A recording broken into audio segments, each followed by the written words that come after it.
നമസ്കാരം സാർ. നമസ്കാരം. ഇത് ഒരു സംശയമുണ്ട്. ആ കുട്ടി നിങ്ങളെ പിടിച്ചുകൊണ്ട് വരികയാണോ, നിങ്ങൾ ആ കുട്ടിയെ പിടിച്ചുകൊണ്ട് വരികയാണോ? ഇത് ആരെയാണ് കൊണ്ടുവരുന്നത്? രണ്ട് രീതിയിലും അതിനെ എടുക്കാം. അങ്ങനെയാണ് അതിന്റെ ഒരു കിടപ്പ്. ഞങ്ങളുടെ മാമന്റെ മകളാണ്. അപ്പൊ ഞങ്ങൾക്ക് ഒരുപോലെ സ്നേഹമായതുകൊണ്ട് ഞങ്ങളിങ്ങനെ പിടിച്ചോണ്ട് വന്നേ ഉള്ളൂ. നിങ്ങളാരാ മനസ്സിലായില്ല? ഞങ്ങള് ഇരട്ടകളാണ്, ടിൻസാണ്. നമ്മുടെ റാഫി മക്കാറ്റിൻ, സിദ്ദിഖ് ലാൽ എന്ന് പറയുന്നത് പോലെ ഇരട്ട തിരക്കഥാകൃത്തുക്കളാണ്. ടപ്പോ ടിപ്പോ. തപ്പോ ആരാ? ഞാൻ ഡഗ്ലസ് പോത്തങ്കോട്. ഞാൻ ഡിപ്രഷൻ പോത്തങ്കോട്. അത് ഡിപ്രഷൻ എന്ന് പറഞ്ഞു കഴിഞ്ഞാല് പിന്നെ ഞങ്ങൾ ഇരട്ട സഹോദരങ്ങളാണ്. പ്രസവ സമയത്ത് പോലും അച്ഛന് ഇരട്ടയാണെന്നുള്ള പ്രതീക്ഷയില്ലായിരുന്നു. അപ്പൊ ഇരട്ടയാണെന്ന് പറഞ്ഞുള്ള ആ ഒരു ഡിപ്രഷൻ, അങ്ങനെയാണ് ഞാൻ ജനിച്ചത്. Depression Douglas. ഞാൻ ഡയാന.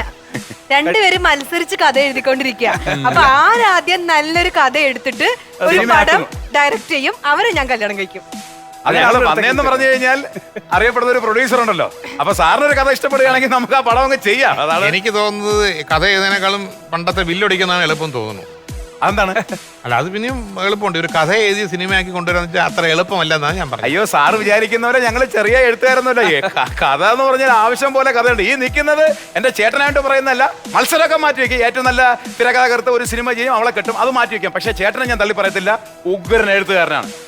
എന്തായാലും ഒരു കഥ സെലക്ട് ചെയ്യണം. കാരണം എനിക്ക് 30 വയസ്സ് കഴിഞ്ഞ് കല്യാണം കഴിച്ചിട്ട്.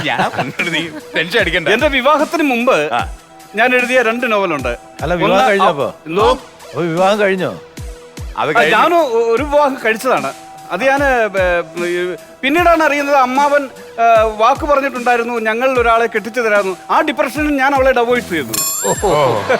ഡിപ്രഷന്റെ കഥയാണ്. അങ്ങനെ അവളെ ഡൈവേഴ്സ് ചെയ്തിട്ട് ഇപ്പൊ ഞാൻ ഇവളെ മാത്രം ഫോക്കസ് ചെയ്തുകൊണ്ട് നിൽക്കുകയാണ്. പക്ഷേ ചേട്ടാ, സംഭവത്തിന് ഞാനേ കെട്ടുള്ളൂ. അതിവിടെ അതൊക്കെ നമുക്ക് കണ്ടറിയാം. അപ്പൊ വിവാഹത്തിന് മുമ്പ് ഞാൻ 2 കഥ എഴുതി. അവളൊരു ദേവത, ഇവളെന്റെ മാലാഖ. ചേട്ടത്തെ മനസ്സിൽ കണ്ടുകൊണ്ട് എഴുതിയതാണ്. പിന്നെ വിവാഹത്തിന് ശേഷം 2 കഥയും കൂടി ഞാൻ എഴുതി. എന്തായിരുന്നു? ദുരിതം വിതച്ച പെണ്ണ്, ഡൈവോഴ്സ്, എന്തൊരു സ്വർഗം. അങ്ങനെ 2 കഥ ഞാൻ വിവാഹത്തിന് ശേഷം എഴുതി. ഞാനും മോശക്കാരനായ എഴുത്തുകാരനല്ല, ഞാനും അത്യാവശ്യമൊക്കെ എഴുതും. ഗംഭീരമായിട്ട് എഴുതും സാറേ. ഡയലോഗ്സ് പഞ്ചാണ് ഭയങ്കരം. ആണല്ലേ? ഞാൻ ഇടയ്ക്ക് എഴുതിയ ഒരു നോവൽ ഉണ്ടായിരുന്നു. അത് വൻ സ്ഫോടനങ്ങൾ സൃഷ്ടിച്ചു. അയ്യോ എന്റെ ദൈവമേ, അത് പറയാതിരിക്കാൻ പറ്റത്തില്ല. തൊട്ടാവാടി ഞാൻ നിന്നെ ഒന്ന് തൊട്ടോട്ടെ. അങ്ങനെ ഒരു തൊട്ടാവാടി തൊട്ടോട്ടെ എന്ന് പറയുന്നത് ചേട്ടാ സ്ഫോടനം കേട്ടില്ലല്ലേ? അത് കേൾക്കാൻ സാധ്യതയില്ല. കാര്യം എന്ന് പറഞ്ഞാൽ ഞാൻ എഴുതി എല്ലാം കൂടെ അടുക്കി വെച്ചപ്പോഴേക്ക് അമ്മ കൊണ്ടുവന്ന പടക്കക്കാരന് തൂക്കി വെച്ചു.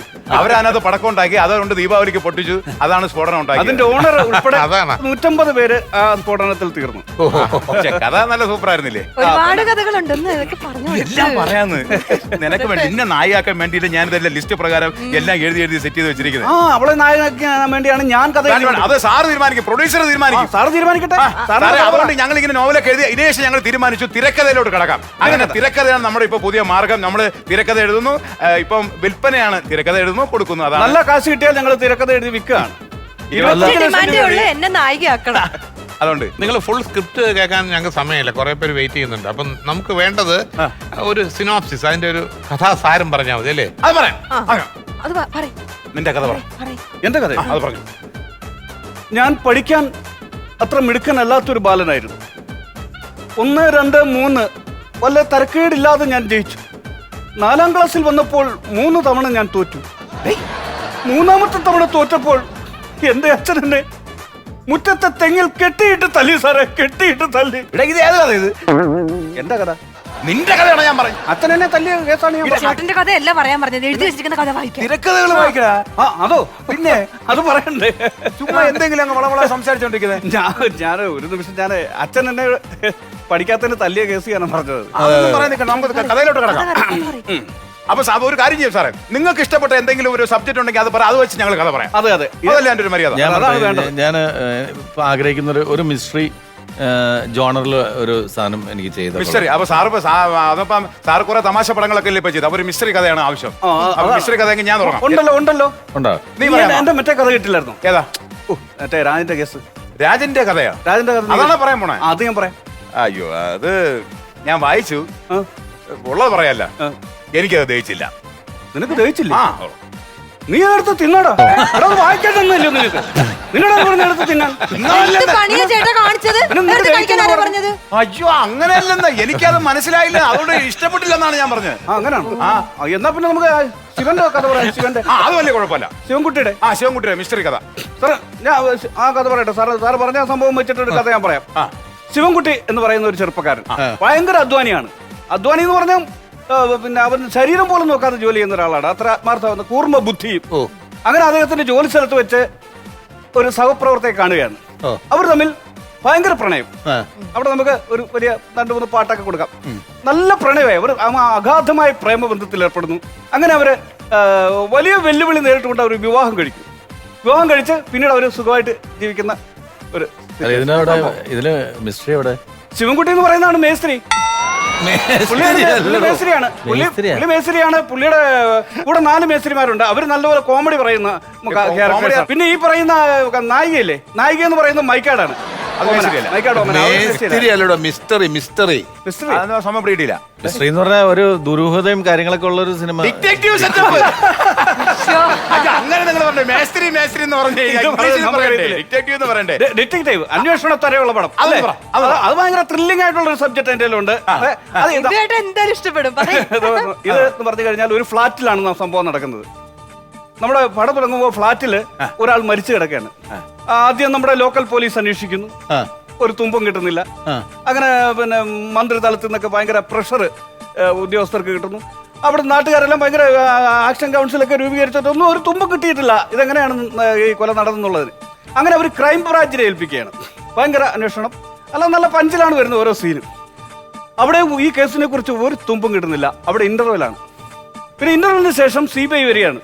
നമ്മുടെ സേതുരാമയ്യർ CBI ഇല്ലേ, അതിനെയൊക്കെ വെല്ലുന്ന രീതിയിലാണ് നമ്മൾ ഓരോ സാധനങ്ങൾ ചെയ്തേക്കുന്നത്. CBI വരുന്നു. ക്ലൈമാക്സിൽ CBI ഇളിഭ്യരാകുകയാണ്. ഒരു തുമ്പും കിട്ടുന്നില്ല. കഥയുടെ എന്തെങ്കിലും ഒരു തുമ്പ് നാട്ടുകാർക്ക് കാണുന്നവർക്ക് കിട്ടുമോ? ഞങ്ങൾക്കും ഒരു തുമ്പ് കിട്ടിയിട്ട് പിന്നെ ഈ കാണുന്നവർക്ക് എങ്ങനെ തുമ്പ് കിട്ടാനാ? കൊലപാതകയെ എത്ര ആലോചിച്ചിട്ട് എനിക്ക് കിട്ടിയിട്ടില്ല. ആ സിനിമയുടെ പേരോട് പറഞ്ഞോളൂ. CBI blinky. CBI blinky. അത് കൊള്ളൂലല്ലേ സാറേ? ആ കൊള്ളൂല, കഥ കൊള്ളൂല.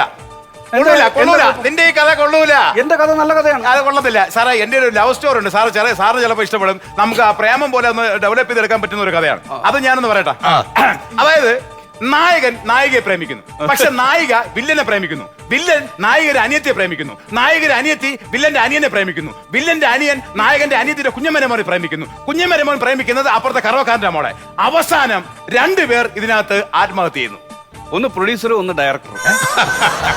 അങ്ങനെ പറഞ്ഞാൽ ഇതൊക്കെ കണ്ടു കഴിഞ്ഞാൽ അവർക്ക് ഭാവിയുണ്ടോ? പിന്നെ ഈ മാതിരി പടമൊക്കെ എടുത്താല് ഭയങ്കര കഥ തന്നെ. പിന്നെന്താ എന്റെ ഡിറ്റക്റ്റീവ് അവർക്ക് സൂപ്പറായിട്ട് ഇഷ്ടപ്പെട്ടു. ഒരു കാര്യം പറയട്ടോ, മുഖസ്തുതി പറയാണെന്ന് വിചാരിക്കരുത്. 2 കഥയും കൊള്ളൂല്ല. രാജാപ്പാട്ട് കഥ ഒരു രാജാപ്പാട്ട് ഉണ്ടെങ്കിൽ ഒരെണ്ണം നമുക്ക് നോക്കാം. രാജാപ്പാട്ട് കഥ. അതായത് രാജകുമാരൻ, നല്ല സുന്ദരനായ രാജകുമാരൻ, നമ്മുടെ ബാഹുബലി സെറ്റപ്പ് രാജകുമാരൻ ഇങ്ങനെ വരികയാണ്. ആ സമയത്ത് നമുക്ക് സൈഡിൽ കൂടെ കേൾക്കാം നമ്മുടെ കുതിരയുടെ കുടംപുളി. കുടംപുളിയോ? കുതിരയുടെ ശബ്ദത്തിൽ ഇങ്ങനെ കേൾക്കുന്നു. അപ്പോൾ നായിക തിരിയുകയാണ്. പരിപ്പോടെ ഇട്ട കൈകൾ കൊണ്ട് അവൾ മുടി ഇങ്ങനെ മെല്ലെ മാറ്റി നോക്കി. പരിപ്പോടെ ഉഴുന്നോടെ ഇട്ട കൈ കൊണ്ട്. ഈ പുള്ളിയുടെ കഥയിലെ നായിക എന്ന് പറയുന്നത് ഹോട്ടലിൽ പരിപ്പുവട ഉണ്ടാക്കുന്ന ആളാണ്. ഈ സമയത്ത് നമ്മുടെ അങ്ങനെ ടൈറ്റിൽ എഴുതി കാണിക്കുന്നു വാസവ ദത്ത. അത് കാണിക്കുന്നു. ഈ സെറ്റപ്പ് നമുക്ക് തുടങ്ങി അങ്ങനെ നന്നായിരിക്കും. അതെ, ഈ കഥയൊന്നും കൊള്ളൂല. അയ്യോ കൊള്ളില്ല. ഞാൻ പറഞ്ഞു സാർ, ഇവന് പറഞ്ഞ എന്താണ് വിളങ്ങി പോകുന്നത്? എന്താണ് അതിന് കുഴപ്പം? എന്താ? അതെ, ഞാൻ വേറെ കാര്യം പറ്റും ചേട്ടാ. ഇപ്പൊ നിലവിൽ ജനങ്ങളുടെയൊക്കെ മനസ്സിൽ ഭീതി ജനിപ്പിച്ചിരിക്കുന്ന ഒരു ഇതുണ്ടല്ലോ, സൈക്ലോൺ. അത് വെച്ചിട്ട് ഒരു സിനിമ വന്നു കഴിഞ്ഞിട്ടുണ്ടെങ്കിൽ ചിലപ്പോൾ ശ്രദ്ധിക്കപ്പെടും.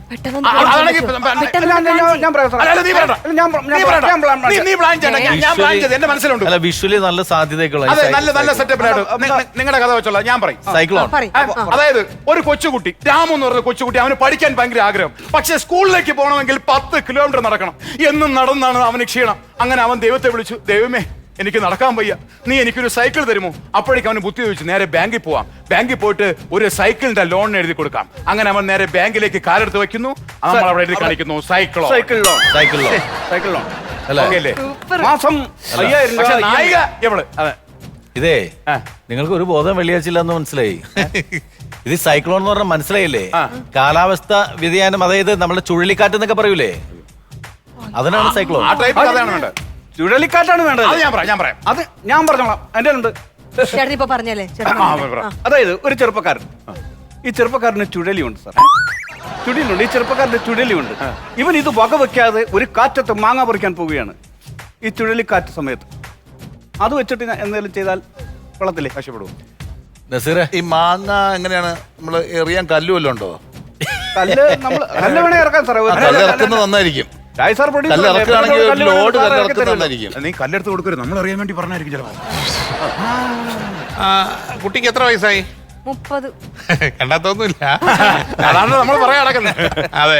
ഇപ്പൊ രാജേട്ടൻ ചോദിച്ച പോലെ കുട്ടിക്ക് 10-30 വയസ്സായിട്ട് ഇനിയിപ്പോ ഇവരെ ഡയറക്റ്റ് ചെയ്തിട്ട് കല്യാണം കഴിച്ചു പോകുന്ന എനിക്ക് തോന്നല്ല.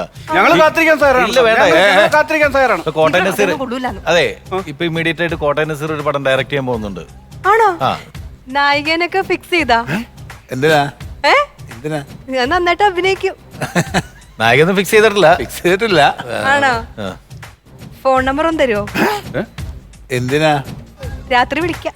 അപ്പൊ ഫിക്സ് ചെയ്തിരിക്കുന്നു. ആ നമ്പർ ഒന്ന് അയച്ചാൽ മതി. സന്ധ്യയ്ക്ക് വിളിക്കാം. ഞാൻ അങ്ങോട്ട് വിളിക്കാം. ഓക്കെ, ഇതാ പ്രൊഡ്യൂസർ. ഫിക്സ് ചെയ്യാം.